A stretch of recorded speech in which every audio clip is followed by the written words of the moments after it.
So ఇంకా రైతులకు సంబంధించి మాట్లాడదాం. చంద్రబాబు నాయుడు అన్నాడు ఎన్నికల వేళ సూపర్ 6 అన్నాడు, సూపర్ 7 అన్నాడు. ఎన్నికల వేళ పీఎం కిసాన్ కాక అన్నదాత సుఖీభవ పేరుతో 20,000 రూపాయలు ఇస్తామన్నాడు.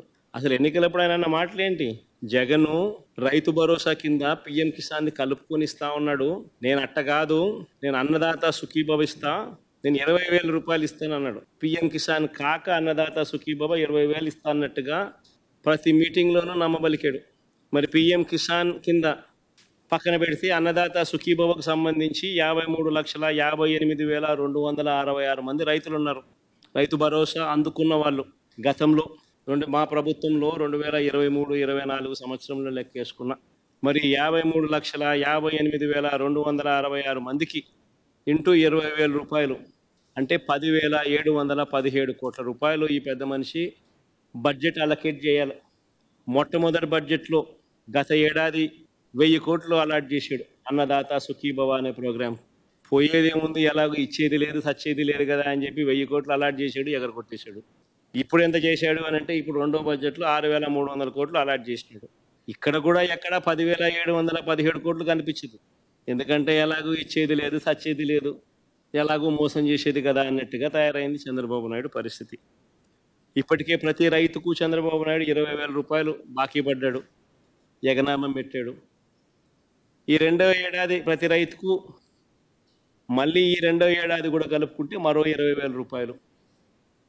అంటే మొత్తంగా ఈ రెండో ఏడాది కూడా గడిస్తే 40,000 రూపాయలు ప్రతి రైతుకు కూడా చంద్రబాబు నాయుడు ఎగనామం పెట్టాడు, బాకీ పడ్డాడు. చంద్రబాబు నాయుడు ఇలా రైతులకు మోసం చేయడం అనేది కొత్త కాదు.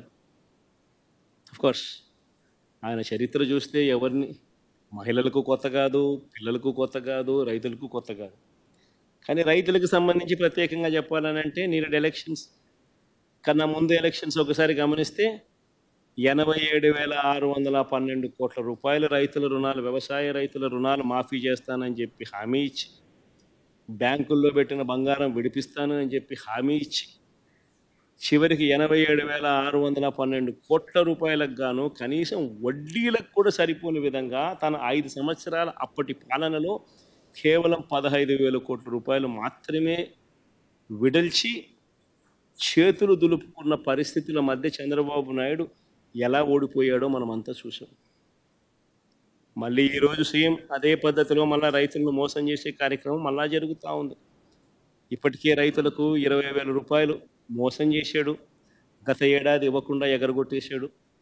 ఈ సంవత్సరం మళ్ళీ 20,000 రూపాయలు ఎగరగొట్టే కార్యక్రమానికి చంద్రబాబు నాయుడు శ్రీకారం చుట్టాడు. ఇది మన కళ్ళ ఎదుటే కనిపిస్తా ఉన్న సత్యం. సరే, కాస్త ముందుకు పోతే ఇంకొక పథకం, ఇదే పెద్ద మనిషి చంద్రబాబు నాయుడు చిన్న పథకం, దీపం అనే ఒక పథకం. ఈ దీపం అనే ఈ పథకానికి సంబంధించి ఇదే పెద్ద మనిషి పెద్ద ఎక్కువ ఖర్చు అయ్యేటివి కూడా కాదు, 4,000 కోట్లు ఖర్చు అవుతుంది. రాష్ట్రంలో 1,59,00,000 దీపం కనెక్షన్లు ఉన్నాయి అని చెప్పి మన అందరికీ కూడా తెలిసిన విషయమే. Ministry for petroleum and natural gas వాళ్ళ వెబ్సైట్ లేకపోతే క్లియర్గా కనిపిస్తుంది. Ministry of petroleum and natural gas వాళ్ళ వెబ్సైట్లో petroleum planning and analysis cell సంబంధించిన రిపోర్టు మన కళ్ళ ఎదుటే కనిపిస్తుంది. దాంట్లో ఆంధ్ర రాష్ట్రంలో 1,59,00,000 active domestic customers of LPG ఉన్నారు అని చెప్పి వాళ్ళ రిపోర్ట్లో ప్రచురణ కూడా చేశారు. వీళ్ళందరి ఆధార్ కార్డులు ఉన్నాయి, వీళ్ళందరి డీటెయిల్స్ ఉన్నాయి, ఎవరికి ఉన్నాయి, అన్ని డీటెయిల్స్ అన్నీ ఉన్నాయి. ఉన్నప్పటికీ కూడా ఈ 1,59,00,000కు 3 సిలిండర్లు చంద్రబాబు నాయుడు గారు ఇస్తారని ఎన్నికల మేనిఫెస్టోలో హామీ ఇచ్చాడు.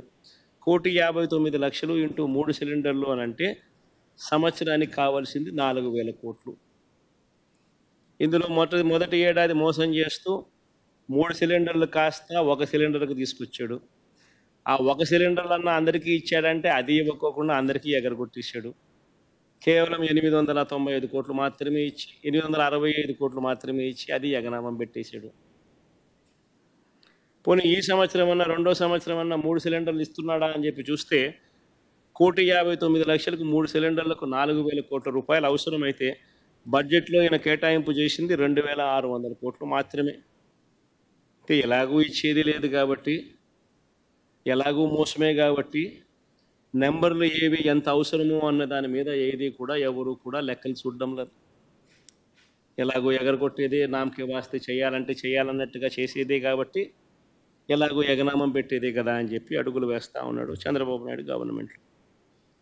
మరో ముఖ్యమైన హామీ 50 ఏళ్ళకే పెన్షన్ అన్నాడు. ఆ రోజు ప్రతి ఇంటికి వెళ్ళి ఇంట్లో పెద్దమ్మ కనపడినా ఇంట్లో అమ్మలు ఆ అమ్మమ్మలు కనపడితే ఏమన్నాడు, మీకు 50 ఏళ్ళ వయసు ఉంది, మీకు ఇక్కడ నుంచి మీకు నీకు 48,000 నీకు 48,000 నీకు 48,000 అన్నాడు. ఇదే పెద్ద మనిషి అన్నాడా? మరి నిజంగా 50 ఏళ్ళకి పెన్షన్లు ఇవ్వాలి అని అంటే ఎస్సీ బీసీ మైనారిటీలకు ఇదే మాదిరిగా పెన్షన్ ఇవ్వాలి అని అంటే మరో 20 లక్షల కుటుంబాలు యాడ్ అవుతాయి ఉన్న పెన్షన్ల సంఖ్యకు.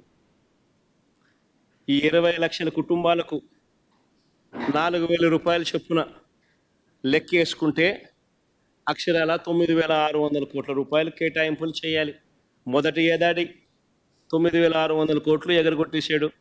పోనీ ఈ ఏడాది ఏమైనా కేటాయింపులు చేశాడా, ఏమైనా ఇస్తాడా అని చెప్పి చూస్తే ఈ ఏడాది కూడా ఎగరగొట్టేశాడు. అంటే ఈ 50 ఏళ్ళు నిండిన ప్రతి మహిళకు ఎన్నికలప్పుడు నీకు 48,000 నీకు 48,000 నీకు 48,000 అని చెప్పిన ఈ చంద్రబాబు నాయుడుకి సంబంధించిన వీళ్ళంతా ఈ నాయకులంతా ప్రతి మహిళకు ఇప్పటికే నేడు సంవత్సరం 48,000 కోట్లు ఎగనామం పెట్టారు, మోసం చేశారు. ఈ సంవత్సరం మరో 48,000 రూపాయలు మళ్ళీ ఎగనామం పెట్టాడు, మోసం చేశారు. అంటే మహిళలకు మళ్ళీ మరో 96,000 రూపాయలు ఈ 2 ఏళ్లలో ఈ ఒక్క పథకం ద్వారా జరిగిన మోసం.